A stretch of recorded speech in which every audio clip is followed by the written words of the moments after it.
چنانچہ سورہ احزاب کی آیت نمبر 60 ہے، جس میں اللہ وحدہ لا شریک نے ارشاد فرمایا ہے لَإِن لَّمْ يَنْتَهِ الْمُنَافِقُونَ وَالَّذِينَ فِي قُلُوبِهِم مَّرَضٌ وَالْمُرْجِفُونَ فِي الْمَدِينَةِ۔ ایک تو یہ ہے کہ قرآن کریم و برہان رشید کے اندر واضح لفظوں میں اللہ تعالیٰ نے شہر مدینہ کا ذکر فرمایا، نام ذکر فرمایا۔ اب یہ جو آیہ کریمہ ہے سورہ احزاب کی آیت نمبر 60، اسی میں آپ غور فرمائیں کہ لَإِن لَّمْ يَنْتَهِ الْمُنَافِقُونَ وَالَّذِينَ فِي قُلُوبِهِم مَّرَضٌ وَالْمُرْجِفُونَ فِي الْمَدِينَةِ، اور اس کا ترجمہ اور مختصر تشریح یہ ہے، اللہ نے ارشاد فرمایا کہ منافقین کو چاہیے تھا کہ باز آ جائیں، ان لوگوں کو بھی چاہیے تھا کہ باز آ جاتے جن کے دلوں میں بیماری ہے، اور ان لوگوں کو بھی چاہیے تھا کہ باز آ جاتے جو افواہیں اڑانے والے ہیں۔ اللہ تعالیٰ نے ارشاد فرمایا اگر وہ باز نہ آئے تو پھر ہم آپ کو ان کے خلاف، ان کے مقابلہ میں کھڑا کر دیں۔ وَلَا يُجَاوِرُونَكَ فِيهَا إِلَّا قَلِيلًا، ہے کہ وہ وہاں ٹھہر نہیں سکیں گے، آپ کے پڑوس میں ٹھہریں گے تو چند دن ٹھہریں گے۔ ملعونین، وہ ملعونین ہیں، اینما ثقفوا اخذوا وقتلوا تقتیلا، جہاں بھی تم انہیں پاؤ انہیں پکڑ لو اور انہیں قتل کر۔ سنت اللہ التی قد خلت من قبل، یہ اللہ تعالیٰ کا طریقہ جاریہ ہے، یہ نہیں کہ اسی امت میں بلکہ اس سے پہلے بھی امتوں کے اندر جو لوگ اس طرح کی انبیاء علیہ السلام کے ساتھ تخریب کاریاں کرتے، اللہ وحدہ لا شریک ان کو انبیاء سے اور توحید کے علمبرداروں سے دور فرما دیتا، انہیں ہلاک کر دیتا، تباہ و برباد کر دیتا۔ امت مصطفیٰ صلی اللہ علیہ وآلہ وسلم کے لیے اور بالخصوص اہل ایمان، اہل مدینہ،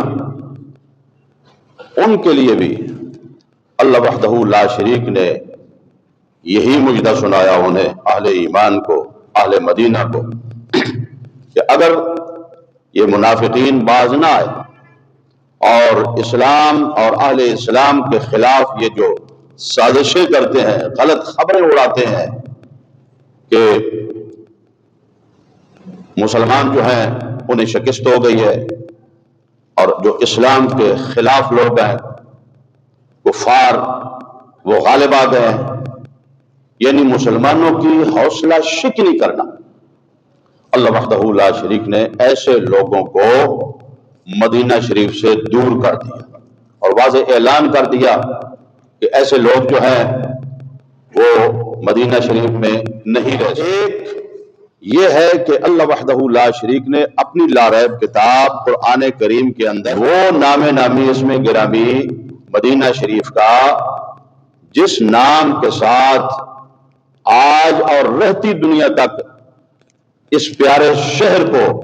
یاد کیا جاتا ہے، شہر مدینہ، شہر مصطفیٰ ہے مدینہ شریف، بعینہ انہی الفاظ کے ساتھ اللہ وحدہ لا شریک نے قرآن کریم کے اندر سورہ احزاب کی آیت نمبر 60 میں ذکر فرمایا ہے۔ اور دوسرا یہ ہے اس میں فضیلت جو ہے مدینہ شریف کی، اس آیہ کریمہ میں مدینہ شریف کی جو عظمت ہے، جو فضیلت ہے، جو مقام ہے، وہ یہ ثابت ہو رہا ہے کہ مدینہ شریف کا محافظ خود اللہ ہے۔ اللہ تعالیٰ نے ارشاد فرمایا لَإِن لَّمْ يَنْتَهِ الْمُنَافِقُونَ وَالَّذِينَ فِي قُلُوبِهِم مَّرَضٌ وَالْمُرْجِفُونَ فِي الْمَدِينَةِ لَنُغْرِيَنَّكَ بِهِمْ ثُمَّ لَا يُجَاوِرُونَكَ فِيهَا إِلَّا قَلِيلًا، اللہ کی ذات محافظ ہے اور نگران ہے مدینہ شریف کی۔ اور دوسرا یہ ہے کہ رحمت عالم نور مجسم صلی اللہ علیہ وآلہ وسلم کی نسبت سے حضور علیہ الصلوۃ والسلام کے طفیل اللہ وحدہ لا شریک نے شہر مدینہ کو پاک اور صاف کر دیا. اور تیسری عظمت کی اس آیت کریمہ کے اندر مدینہ شریف کی عظمت کی سب سے بڑی دلیل یہ ہے کہ مدینہ شریف وہ مقدس شہر ہے کہ جس میں منافقین کو رہنے کا حق حاصل نہیں ہے. اللہ تعالیٰ نے